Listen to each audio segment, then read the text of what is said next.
That sales and marketing integration, that's what this panel is going to be talking about. So, I have an incredible panel here. The first person I want to introduce, the queen of social selling, Jill Rowley, who basically knows everybody in San Francisco, it seems. So she's going to be leading the panel. With us, we have Courtney Friedman.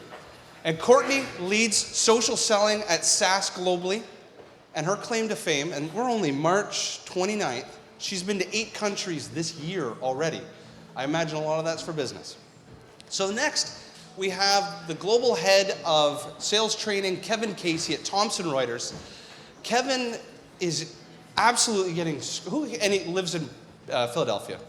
Anybody live in Philadelphia? He's getting screwed by the parking guys. The parking guys in Philadelphia keep stealing, basically repossessing his car, pretend it's stolen, they can never find it, and he's constantly doing court battles trying to find his car.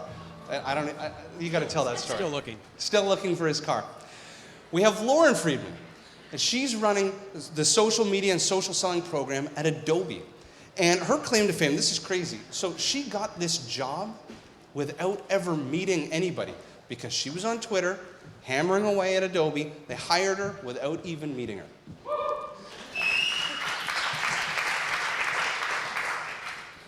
And last, we have Nicole from CA, and Nicole is running the social selling program globally at CA Technologies. And her claim to fame, she has multiple houses that her and her husband renovate. She has 3 going on right now. They're basically Bob Vila. She loves the construction business. So, I'm going to leave it. Rock and roll. Thanks, Jamie, and thanks everyone for coming today. I too am really excited to have sales, marketing, and enablement and training at the same conference. I always say that the buyer's changed more in the past 10 years than the past 100. Sales hasn't. Marketing's evolved much faster than sales because they've had to, because they're at the front end of the buying process. And marketing needs to know more about sales. Sales needs to know more about marketing. But as Tiffany said, we all need to know more about our customers. We need to be customer-centered, centric, and obsessed. And so on the panel today, I'm so excited to have digital transformation trailblazers, pioneers, game changers. And that's what each of these individuals is doing within their respective organizations. And these folks are a bit farther along in their journey of digital and social sales transformation. And I think today you're gonna really enjoy what you learn from them. So I have a couple questions. I wanna start with really digital transformation and where it started within your organization. And I'll set it up with, usually we see it happen in marketing first. And tell me if it has and how deeply it's gone into the sales organization. So I'm gonna actually just go down the line to get us started, and then I'll jump around. So Courtney, why don't you tell us digital transformation at SAS, where you are on the journey. Sure. Well, it started with the customer, and I know it sounds cliche, but that is exactly what it is. We found that our customers were on LinkedIn and other social channels, and we wanted to reach them. Like it's pretty simple, actually. Yeah, you wanted to be where your buyers were. Right. Be visible and valuable to your buyers. Yes. Have salespeople be socially engaged with the customer where the customer is learning. Absolutely. Brilliant. Awesome. Kevin? So very similar with the customer, but it was also part of a bigger initiative, which is changing the conversation we have with our customers.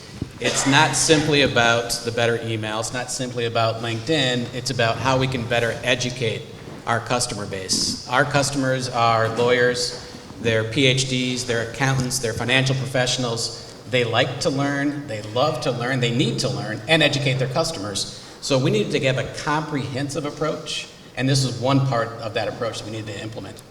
So would you agree that the best sales professionals are insatiable learners like your customers? No question for ours. No question. We can, from the marketing perspective, from sales enablement, we can give them all the tools, all the education. In the end, it needs to be taken in, practiced, and used by the sales teams. So translate that insatiable thirst for learning into a passion for teaching. Do you think your salespeople are more effective when they're teaching or when they're pouncing and pitching? Well, I don't know whether they're more effective, where they're more comfortable is when they're pouncing and preaching? Pouncing and pitching. Pouncing and pitching. So I think they're more comfortable in that space, right? That's where they've been accustomed to, that's what they've been taught, and that's what's ingrained. It's to talk to them and to the customer about here's the features and functions versus educating the customer or having that conversation with the customer.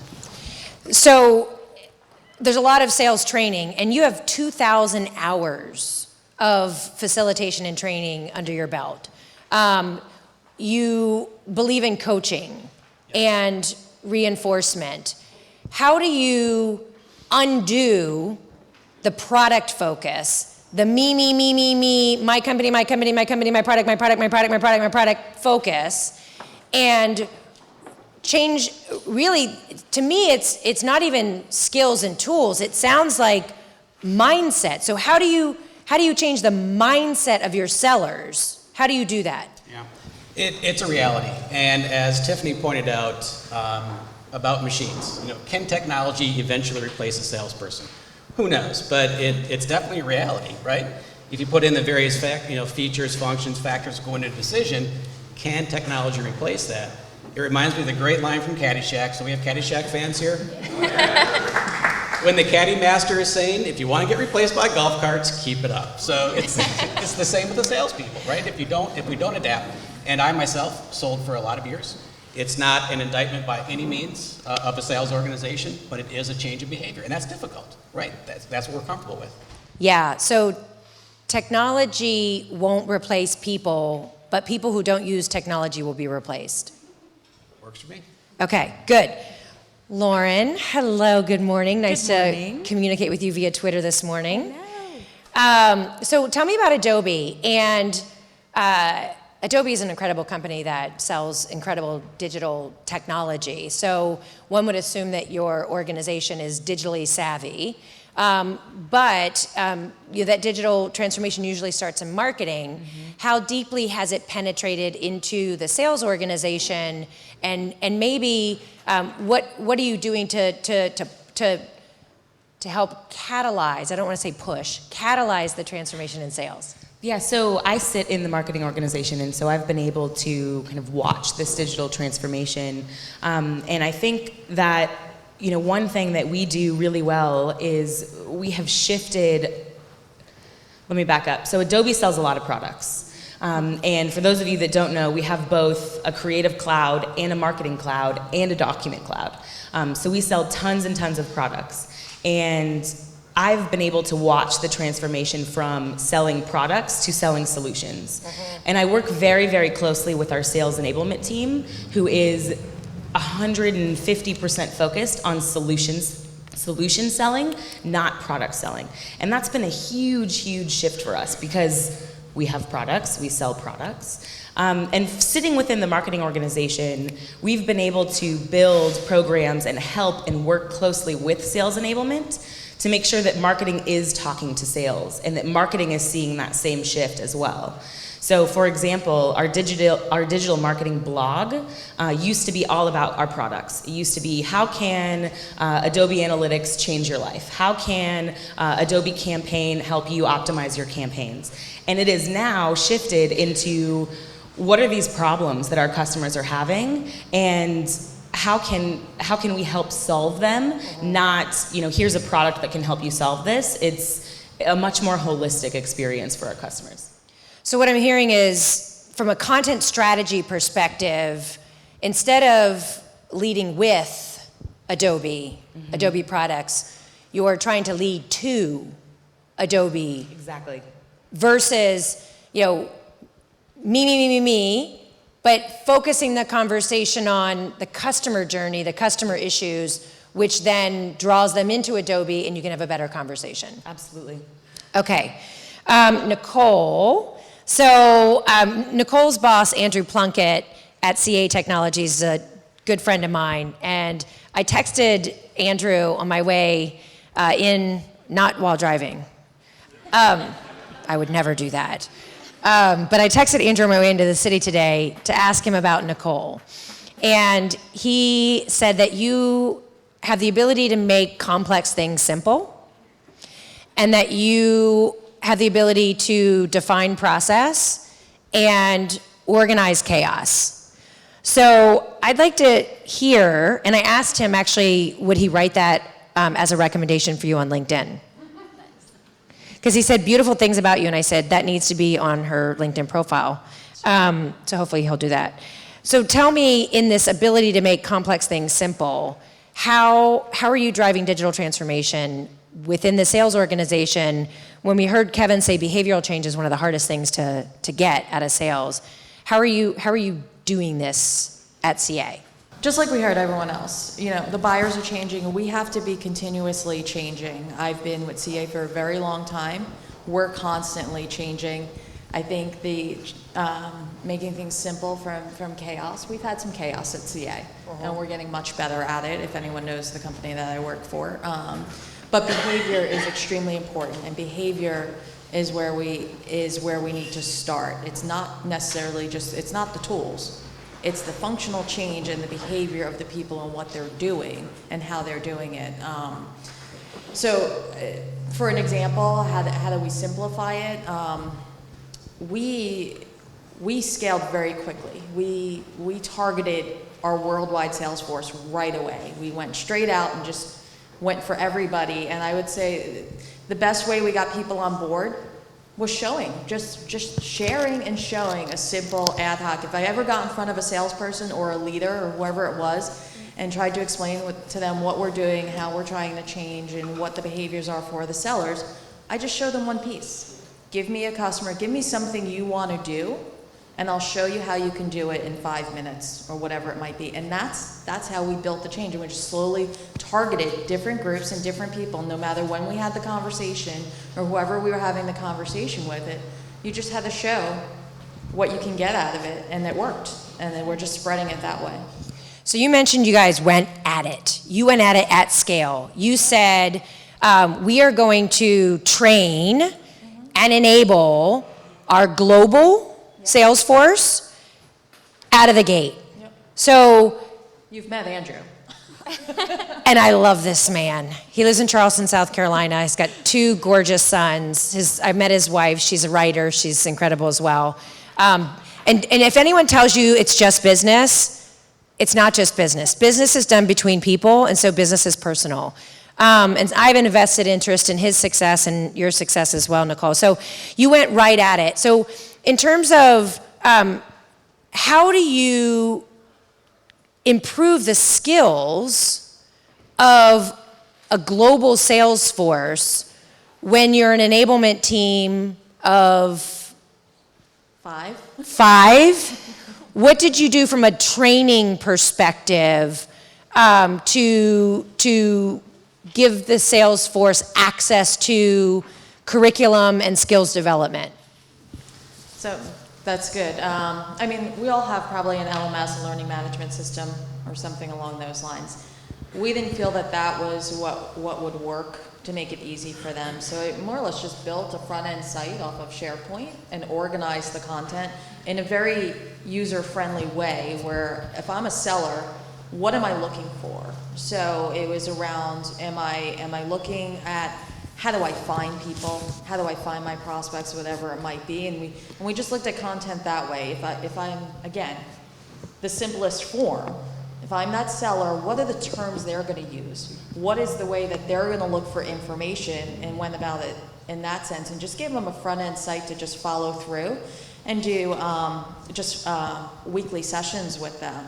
But again, we were only 5 people. We had Sales for Life certify us, get us ready to go, because we were going to do that large push worldwide.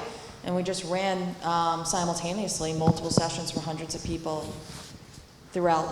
Last year we kicked it off more or less and just did a big campaign, started it off, made it sound exciting, which it is. And this is the first, I've been in enablement and education for quite some time with sales. And this is the first type of education or training where sellers want more, where they've actually been excited about it and they come back and they say they want more. Can I have more? How often do you hear salespeople say, can I have more training?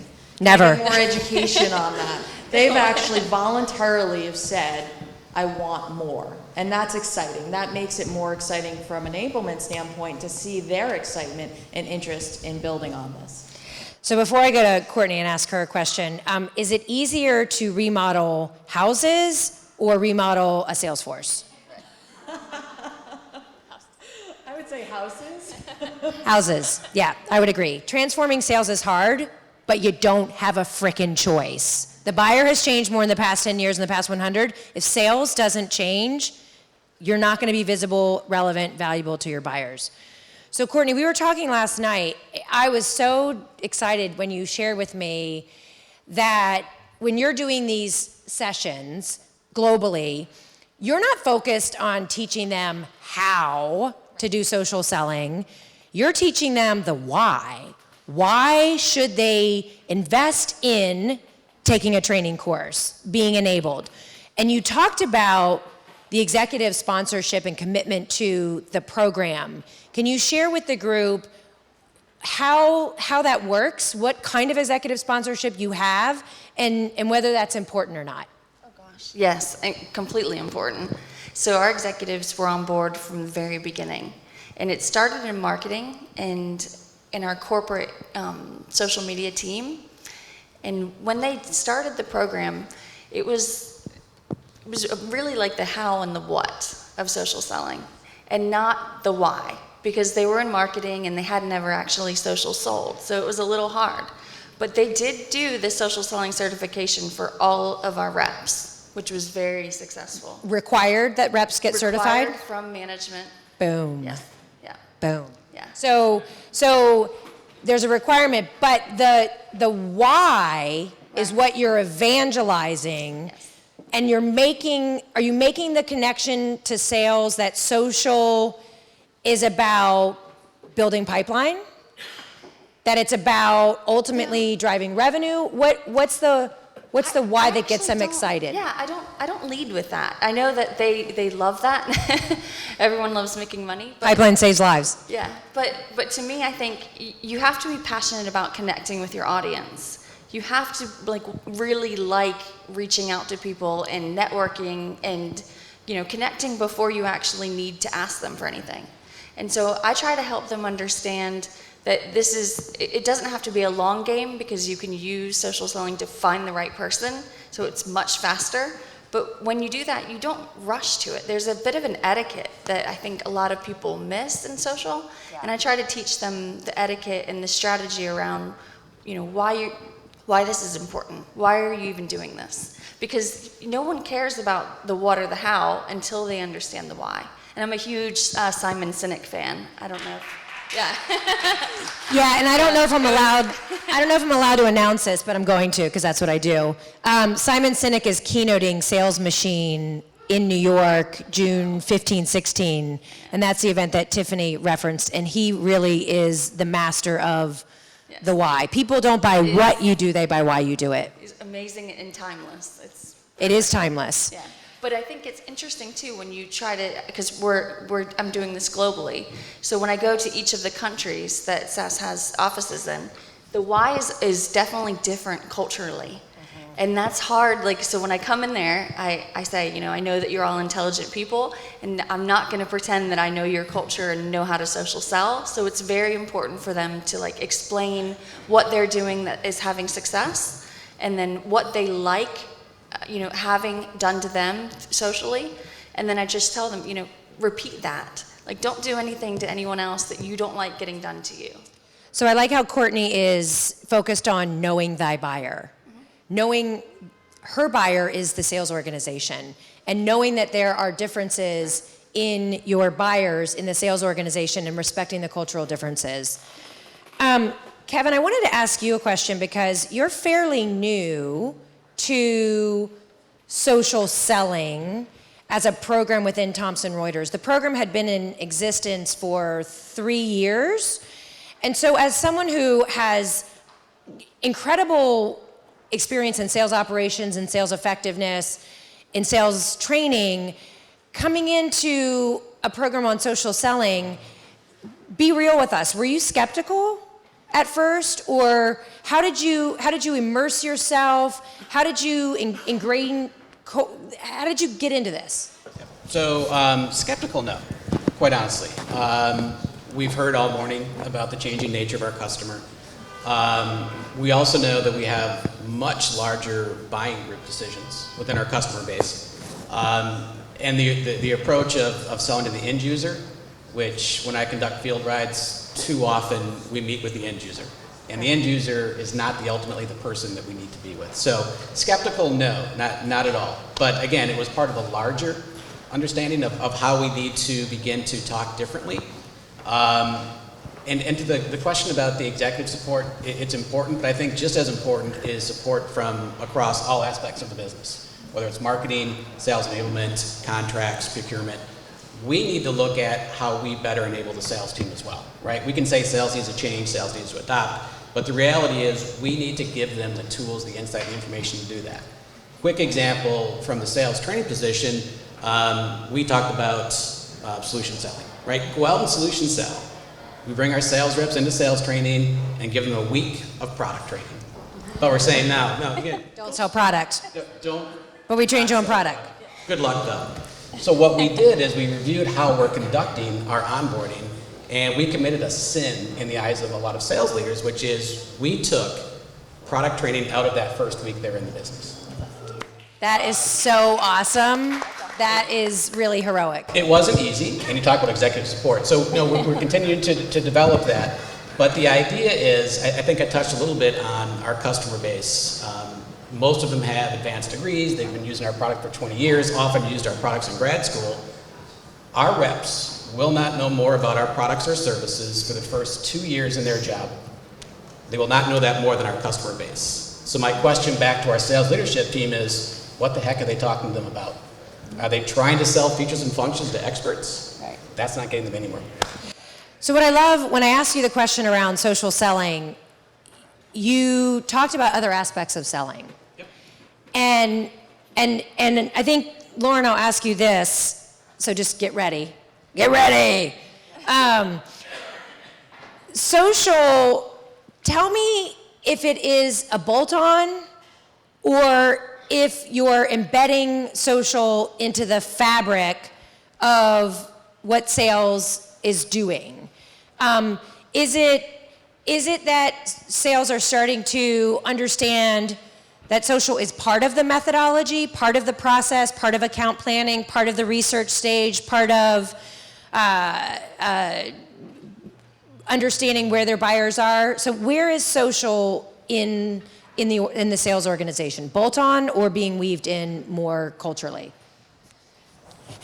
I think the way that you put it, integrated into as the fabric of our company, that's really what we believe and what we're working to do. So we have a hub and spoke model when it comes to social media at Adobe, and I sit in the hub. It's called the Center of Excellence. It's a lot less pretentious than it sounds. But we support the rest of the organization, and we really work to infuse social media into every aspect of the way that Adobe does business, not just marketing. So as part of my enablement programs, we even go beyond sales. So we're integrating social into the way that we do HR, the way that we do talent acquisition, the way that we do market research for our product teams, the way that we get feedback from our customers, from the market in order to better our products and give our customers what they need. So social media really, really is infused into the way that Adobe does business. And I think that's part of why social selling at Adobe has been successful, is that it's not just the sales organization doing it, they're seeing their peers in HR, they're seeing everybody talking about social media. And the way that we approach social media in general, but especially social selling, is that it's not about the hard sell. Just like what Courtney was saying, it's not even about pipeline. It's about building relationships. It's about giving you an edge when you do meet with someone because you know that they went golfing with their family last weekend and you also enjoy golf. And you can connect with them on a deeper level. You can do that market research, you can really understand that industry, and you can become that thought leader and that trusted advisor by sharing relevant content and understanding the market. And so really infusing that into every way that Adobe does business, including sales, including HR, including every part of our organization, has really helped that buy-in and helped kind of grow. Yeah, actually, I showcase Adobe as a best-in-class case study of employee advocacy.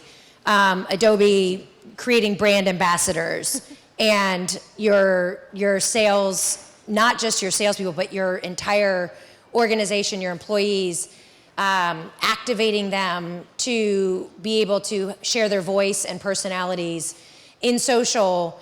And again, not Adobe-centric sharing, but sharing of information that would be useful and valuable to your customers. Yeah, and we do have an employee advocacy program, and that sits on my team as well. And we use Everyone's Social. I know they're a sponsor here. Thank you. I wasn't going to say that, so thank you for saying it. it. I'll say it. So we use Everyone's Social, and I would say that not more than 25% of the content that our employees share is related to Adobe. And we don't teach it. We are not in this to create an army of Adobe bots, because that's inauthentic, and that's really not what we're going for. We really, really focus a lot of our training, and especially for sales, on personal branding. What's in it for them? How are they, they spend time Googling and searching and learning about the potential, the prospect, the customer. They're doing the same thing for you. As a sales rep, they're looking you up. Does he know what he's talking about? Why should I trust him? Does he have, do they have certain characteristics that I find trustworthy? And so you need to be able to give them that information and have it readily available online. So a lot of our training is about personal branding, and very small amounts of it is actually about sharing Adobe content. So that reminds me of one of the images I use often. The CFO says to the CEO, what if we invest in our people and they leave? And the CEO says, what if we don't and they stay? So the concept of personal branding is one that I don't think we can ignore anymore. And I'm just going to make a bet that even a lot of the people in this room look a lot better offline than you do online. And today, it's your digital presence. It's your online digital footprint that is how trust has to be built before the sales conversation can begin.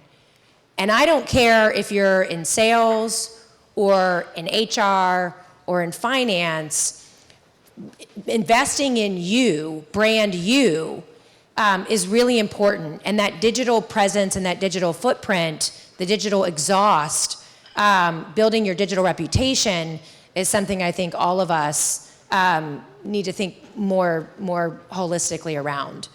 So, Courtney, I want to ask you about, you mentioned executive sponsorship. You mentioned a certification program for the sales team. What have you guys seen in terms of return on investment in the program? Have you seen that, yes, people are starting to build better relationships, their networks are growing, but have you actually been able to measure the impact that going digital and social and being where your customers are and having the right conversation is having on where the rubber meets the road in business, which is revenue? Right. Yeah, so when I started at SAS, I was actually in sales. And I was the top social seller for the entire company out of over 1,500 reps. But the way we were measuring social selling, I could hardly check that social selling was how I found my deal. And so if you look at my metrics, I wasn't in our system social selling. And as soon as I came on board in January, I changed that because I was like, we can't do this. So we have to measure the influence, not only the way that you find the deal. So now our CRM, which is our own CRM, we measure first if you found the opportunity through social, and that gives us a number, and then we measure if the opportunity was influenced by social. And then you can also pick which social channel, which typically it's LinkedIn. But for that, over last year, we've seen 6 times the pipeline generation. And we've already closed over half of what we've closed all of last year. So you're able to show by modifying your CRM system. Yes. My guess is there's a manual element because there isn't a magic fairy out there.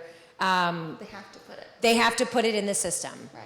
And that's always a challenge. It is a challenge, but to me, I can see exactly the deals we use our own software for that as well, for our dashboarding, but I can see who isn't selecting that they use social selling, and I also cross that with their SSI score, so I can clearly and very visibly see if they have a 80, 90 score in SSI and all their deals say they didn't use social. Yes. Can pinpoint those people and goes directly to them and say, I don't think you understand what this metric is asking, and then educate them. So what I just heard is you're using the data to get insights to have a conversation to drive behavior. I think Tiffany would be very excited to hear that you're actually using the data to actually have a better business discussion. Yes. What about Kevin and Lauren and Nicole in terms of this tracking of the ROI? I'm going to go down the line because I think it's important for the folks in the room to understand how ultimately you get to that point. So what are you tracking? What were you tracking in the beginning? What are you tracking now? And how are you measuring the ROI? I'm going to go down the line. So ROI tracking internally, critical internally to get funding for any of our projects. We have competing efforts, right? So we have marketing that wants money, we have sales that wants money, so we have to prove our value. Traditionally, learning and development would say, well, we had 200 people go through, they went through 5 courses, and they took this information. And the business says, so what? So what we've been able to do is to put some metrics behind it, some real metrics that the business listens to, which is number of appointments secured, number of deals closed, number of contacts gained via social media. So those are real business metrics that go into it. We had Jamie speak at our annual sales kickoff 2 years ago now. And as part of that, we brought up some of the salespeople who had submitted some of their success stories. And to see salespeople talk about how they utilized their LinkedIn connection, who had left a previous position, went to a new company, they reached out to them, secured a new contract, speaks volumes to the business. So you have to do that to get money. I need to do that to get any funding internally is provide the ROI, no question. So what I heard from that, one of the things I want to showcase is shining the spotlight on the reps who are actually doing good things with social. Everyone wants to know what the best salespeople are doing. And so showcasing your social sellers that are securing meetings, building pipeline, and closing revenue via their social efforts, well done. Good job. Lauren, how about you? Sure. I think for us, what's really key is at first setting the expectation that you're not going to sign a contract through a Twitter direct message. Shoot. Just not going to happen. So it's setting the expectation that we're not using social media to hard sell, to sign a contract. And once we kind of get that through sales leadership's minds, it becomes much easier to say, we're here to build relationships. We're here to generate leads. We're here to really become that trusted advisor. But measuring that is tough. And I think we do something similar to Courtney, where we do have a drop down in Salesforce that allows our ADMs, we actually targeted ADMs who kind of have that first touch and put that deal into Salesforce. ADM, account development rep? Development rep, yep. And they can tag deals as being kind of brought in, or leads as being brought in as social. But another thing that we do is we actually incentivize our sales team to share stories. So it's what we find as even more valuable than just the metrics. Here's a deal that was tagged as social. Without that backstory of what that rep actually did and how that deal did come about on social media, you kind of don't have anything to stand on. It's like, sure, all of these leads are tagged as social, but what does that mean? What did that sales rep do in order to kind of bring that lead in through social media? And so it sounds silly, but we give away Apple Watches and Amazon Echoes for social selling stories. That doesn't sound silly. Tell us what you're doing. I'll tell you my story for an Apple Watch. Awesome, right? And so we get tons and tons of stories from our sales rep about, one story that I kind of love the most. I was giving a social selling boot camp in Copenhagen, and much like Courtney, culture is very different, and especially in Europe, they don't really think about personal brands or sharing their personal lives on social media, so that was probably the most challenging country to really give the social selling boot camp. So gave the boot camp, sitting in the room, cleaning up all the stuff. It's after the boot camp, putting papers away, and this guy, the sales rep, just comes busting through the door and comes in and says, "You will not believe what just happened." During the boot camp, we make tons of changes to LinkedIn profiles. I help them one-on-one with their summaries, etc. He says, "I made all of these changes to my LinkedIn, and an old friend of mine just reached out to me and sent me a LinkedIn message." I said, "Yeah, well, what did he say?" He's like, "Well, I saw all of these updates that you just made to your LinkedIn profile. I didn't realize that you were at Adobe. We should have lunch." And he looks over, he clicks over to see where this old friend is, and he's the CIO at McDonald's. We're like, perfect, that's a great story. Now, who knows what's actually going to come of the lunch, Yep. but that is a social selling success story, and those are the stories that we try to pull from our sales reps through Apple Watches and Amazon Echoes. But once they see their peers telling these stories, then they're also more likely to share them as well. And those stories are really what we cling on to for our ROI. Yeah, that's great. And what I would say is oftentimes in companies, if you can get the chief sales officer, the chief marketing officer, even the chief executive officer, someone in the chiefs, to communicate those stories and to give attaboys beyond the watch, sometimes that recognition from that chief is all a salesperson wants. So another way to share those stories is via a chief communication strategy. Nicole, and I don't even know how much time I have. I'm just sort of up here, not even doing the good job of knowing how much time. 7 minutes. Okay, I'm gonna let Nicole speak about measuring, and then I'm gonna let you guys ask a question if there's any burning questions. I have a million more if you don't, but to engage the audience, I'm gonna say there's a mic right there, and if you wanna ask a question after Nicole shares how they're tracking the ROI of investment of digital and social. Thanks, Nicole. So we do a little bit of what you heard from everybody else.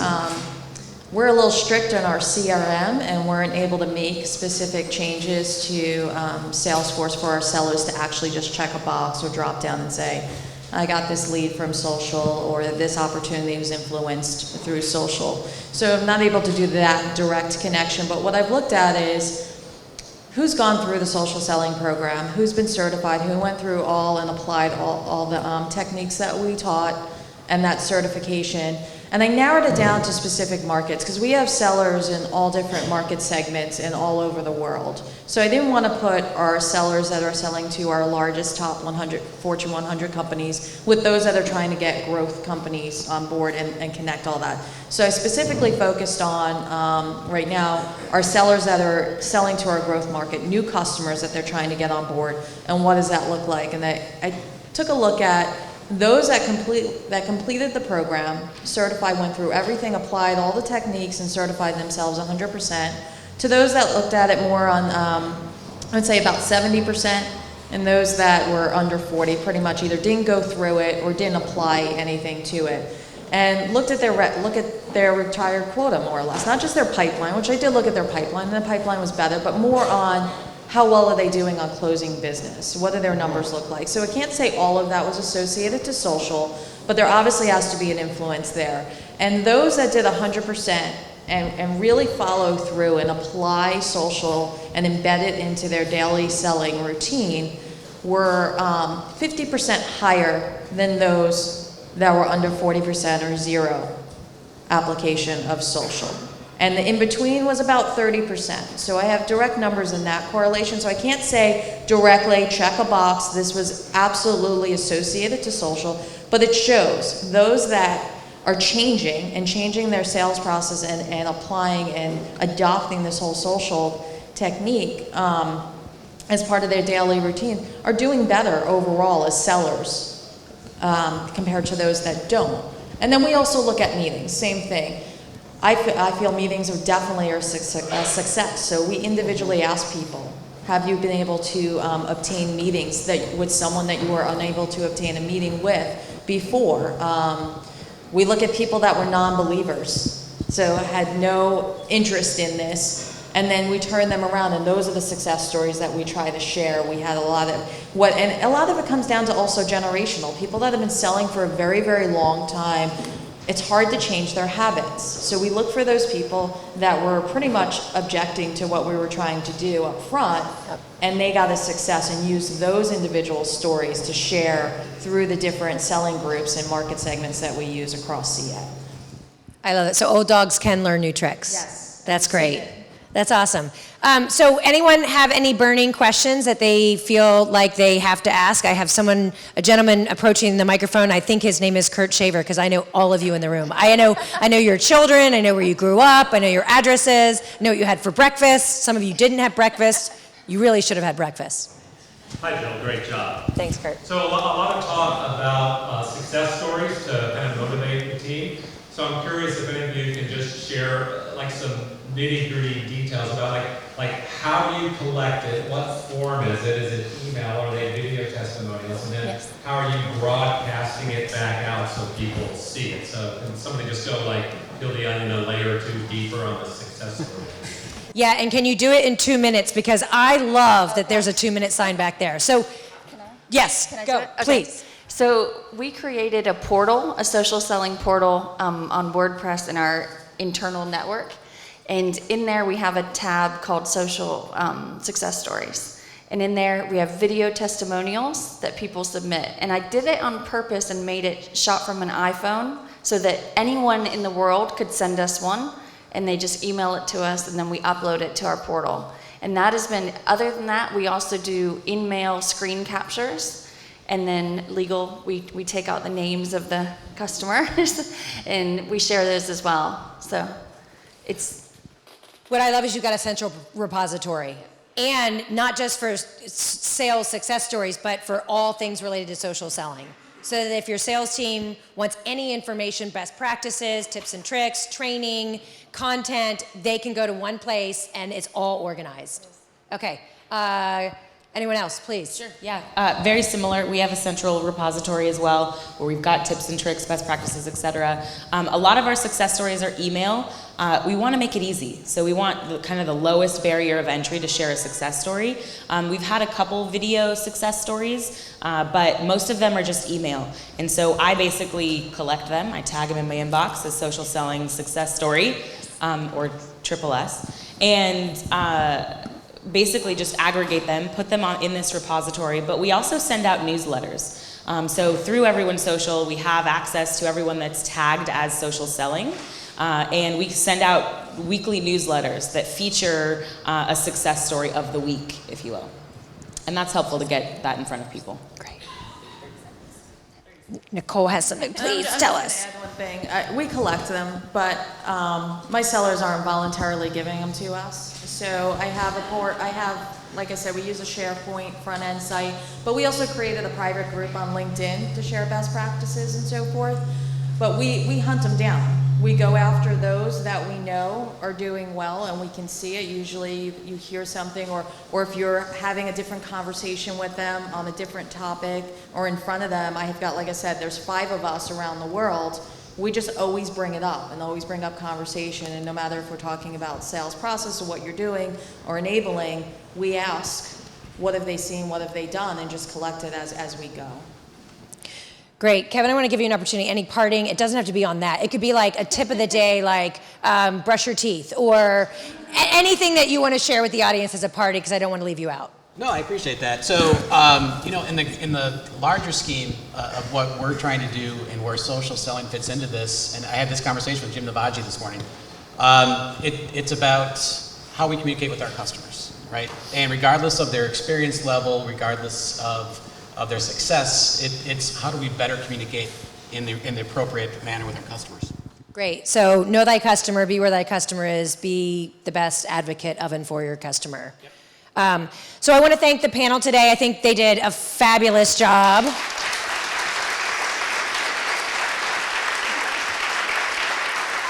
I want to thank all of you for coming today, and we have a special guest in the audience, and her name is Juliet, and I wanted to thank Juliet for joining us today. Juliet, if you could stand up, she's in the rafters. How'd your mommy do? Did she do a good job? She did. Thanks for coming to the conference, Juliet. Thank you, guys.